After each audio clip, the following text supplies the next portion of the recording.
জোহার জয়গ্রাম আদিবাসী কর্মী সমাজ জিন্দাবাদ। আজকে আমি একটা দৈনিক পত্রিকাতে, বহুল প্রচারিত দৈনিক পত্রিকাতে আমাদের আদিবাসী কর্মী সমাজের ফান্ডিং বিশেষ করে এবং আমার ব্যক্তিসত্তার উপরে আঘাত দিয়ে কিছু লেখা হয়েছে। তো এইখানে অত্যন্ত আমি দুঃখিত যে আমার সাথে ব্যক্তিগত জীবনেও পরিচয় আছে, আমি তার অনেক উপকার করেছি, কিন্তু সেইখানে আজকে বলেইছে অত্যন্ত ইগনোর করার চেষ্টা করেছে আদিবাসী কর্মী সমাজের আন্দোলনকে।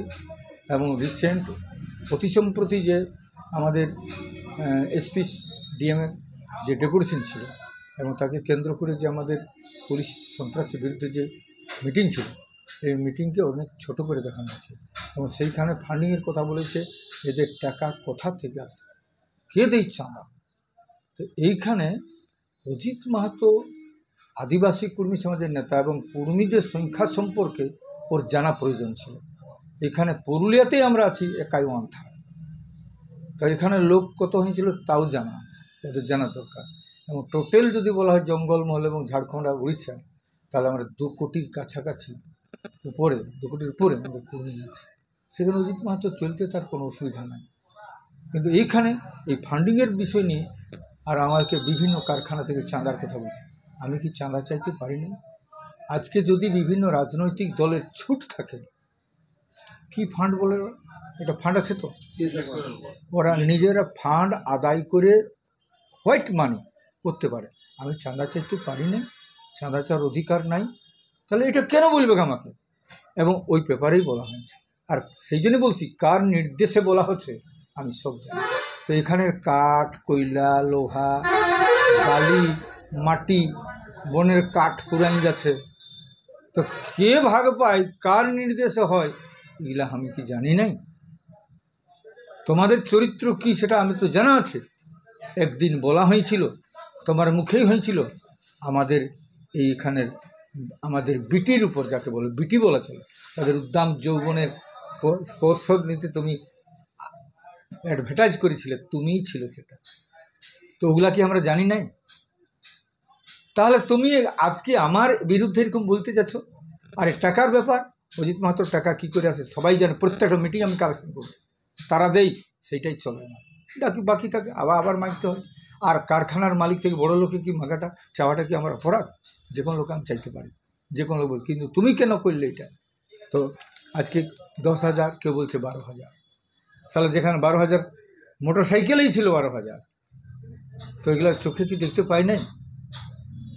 এখানে বলছি যে আমাদেরও ছিল ড্রোন ক্যামেরা, নির্দিষ্ট বলা হয়েছে ওটাই কত লোক হয়েছিল, সেটা 1 লাখের উপর, 1,25,000 উপর লোক বলা হয়েছে এটাই, আর এরা দেখতে পাচ্ছে না। তো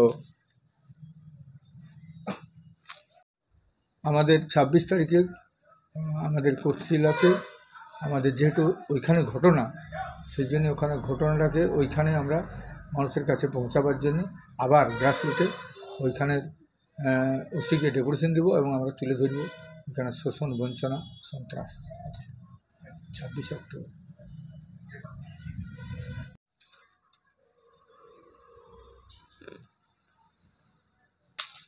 আদিবাসী কর্মী সমাজের আন্দোলন, এইখানে লোক, এখানে ভিড়, এখানে জনতা দেখে কারো কারো মনে ভীত সন্ত্রস্ত হয়ে গেছে। এবং কার দ্বারা, আমি তো বলছি তাদের কোনো সাংবাদিকতার, ওরা রাজনীতির মধ্যে যুক্ত থাকার কথা নয়, কিন্তু তাদের তো ভীত সন্ত্রস্ত হওয়ার কথা নেই, কিন্তু কার দ্বারা সে পরিচালিত, কর অঙ্গুল হিল নেই, কে চালাচ্ছে পার্টিটা আমি জানি। আজকে শাসক দলটা কে চলায় জানি, এবং কে বলতে বলেছে সেটাও আমি জানি। সেখানে আমাকে কিচ্ছু করতে পারবে না, আমাকে কোনো করতে পারবে না। আমার পরিষ্কার কথা, মানুষের সঙ্গে সম্পর্কযুক্ত আছি, মানুষের সঙ্গে আছি। আমাদের আদিবাসী কর্মী সমাজ একটা বৃহৎ সংগঠন, তার লড়াই করছি আমি। এখানে কোন ওরা বাতনিক বলেছে যে অমুক লোকের জন্যই লোক হয়েছিল, আরে আমার এখানে তোমরা তাও তো ছোটো করে দেখাচ্ছ। তোমার মতন পেপারে বলেছে 1.5 লাখ লোক হয়েছিল, যাই কি বলে হুলহুলি টাঁড়ে মিনিমাম 5 থেকে 10-এর ভিতরে লোক ছিল, সেইখানে ওরা বলেছে 1.5 লাখ লোক। তো তুমি তোমার পেপারে তুমি ওরকম বলার চেষ্টা করেছো, তো কার জন্য বলছো, কাকে স্যাটিসফাই করার জন্য বলছো আমি জানি। তো আমি এই জন্যে বলছি যে তোমরা এই ভীত সন্ত্রস্ত হওয়ার কোনো কথা নয়। আমরা আদিবাসী কর্মী সমাজের আন্দোলন আজকে প্রতিটি মানুষের কাছে যাচ্ছে। আমি এখানে প্রত্যেকটা জাতি যেমন আছে, গোপ সমাজ আছে, বাউরি সমাজ আছে, রাজওয়ার সমাজ আছে, তেলি সমাজ আছে, কুম্ভকার সমাজ আছে, প্রত্যেকটা সামাজিক সংগঠনকে আমি চাইছি জাতিসত্তা রক্ষা করুক। এছাড়া সাঁওতালকে বলছি, মুন্ডাকে বলছি, ওরাংকে বলছি, কড়াকে বলছি, প্রত্যেকটা জাতি তাদের জাতিসত্তা রক্ষা করুক।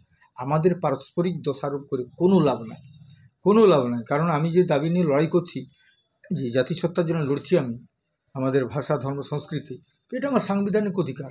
সংবিধান যেদিন দিবে সেদিন পাবো। সেখানে আপনার কথা শুনবে না, আপনার সই দরকার নেই, আপনার বলার দরকার নেই, আপনাদের সমর্থনের দরকার হবে না। এটা সাংবিধানিক কনস্টিটিউশন রাইট। তো আমি সেই লড়াইগুলো লড়ছি, আপনাদের কাছে সমর্থন থাকা দরকার আছে জনগণ হিসাবে। কারণ একটা সাপ্রেসড মানুষ, নিপীড়িত মানুষ, একজন পড়ে যাওয়া মানুষকে তার উত্থান, তার বিকাশের জন্য যতটা পারবেন কেউ হাত ধরে চেষ্টা করুন, তাকে গর্ত থেকে তুলে ধরবেন। এটা হচ্ছে নিয়ম, সামাজিক ব্যবস্থা। তো আমরা আদিবাসী কর্মী সমাজ, আমি প্রত্যেকটা জাতির জাতিসত্তা রক্ষা করার আন্দোলনকে আমি সমর্থন করি এবং তারা অসুখ আগাই। আমার দ্বারা যতটা আমার হেল্প করা আমি অবশ্যই করব। কিন্তু এইভাবে চক্রান্ত করে, ঘৃণা বিদ্বেষ করে, কুর্মী জাতির উপর ঘৃণা, আমি তো দেখলাম এইখানের এই আন্দোলনটাই দেখলাম। পরিষ্কার কথা, আমার উপর যদি থাকতো, রেল অবরোধ করতে না দিত, এটা পারা যায়। কিন্তু মানুষকে না পাইলেও যে কিভাবে জড় পদার্থ যাকে বল, মোটর সাইকেলগুলো ভাঙা হইল, তো এইগুলো তুলে ধরার আমার কি অধিকার নাই? সেইটাই ছিল পুলিশি সন্ত্রাসের বিরুদ্ধে আমার মোকাবিলা করার, সেইটাই ছিল আমাদের গত 8 তারিখে। এবং সেইটার বিরুদ্ধে সাংবাদিকতার তো লক্ষ্য নয়। তোমার কথা হচ্ছে তোমাকে সত্য জিনিসটা তোমাকে বলতে হবে। তো পরিষ্কার কথা, সত্য জিনিসটা তুলে ধরলে তোমার পেপার বাঁচবে, তুমি বাঁচবে। কিন্তু এইটা করা উচিত ছিল না। তোমাকে আমি জানি, তুমি তো একদিন বলেছিলে উদ্দাম যৌবনের সংস্পর্শ পাবে এখানে। এগুলো কি আমরা ভুলে গেছি? আমার মেয়ের জন্যই বলেছি, আমার বোনের জন্যই বলেছিল, এটা প্রতিবাদ হয়েছিল বিশাল। সেই লোকটা আরও ফেল করছো, এরকম করতে যাবে না।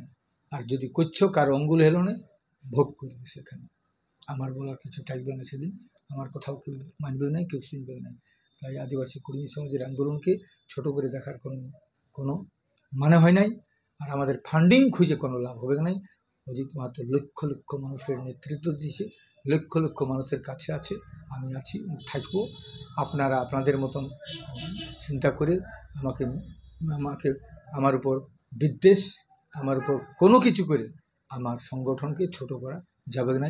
আমার বিরোধী ভূমিকায় আরও সংগঠন গড়ার চেষ্টা করলেও সংগঠন কিছু করতে পারবে না। আমরা তো সামাজিক সংগঠন, আমি তো কোনো নই, রাজনীতি করি নাই। আমি সামাজিক সংগঠনের নেতৃত্ব দিচ্ছি, আরও সমাজ সংগঠনের নেতৃত্ব আগে আসতে পারে। আমি তো জয়রামকে কেন সাপোর্ট করেছিলি? জয়রাম আমাদেরকে প্রকাশ্যে সাপোর্ট করেছিল। আজকে আমি কেন কথা বলেছি নগেন মাহাতোর কথা, ও প্রকাশ্যে সাপোর্ট করেছিল আমাদের রেল আন্দোলন, রেল ব্লকেটকে। আমাদের সুদেশ মাহাতো কেন করেছিল, আমি কেন ইয়ার কথা বলেছিলাম, সিপি চৌধুরীর কথা, প্রকাশ্যে আমাদের আমাদের রেলটাকে সাপোর্ট করেছিল। আমি সেই কথা বলেছি, সেইভাবে এসেছিল। কি আসছিল না আসছিল, এটা তো বড় জিনিস নয়। জোহার।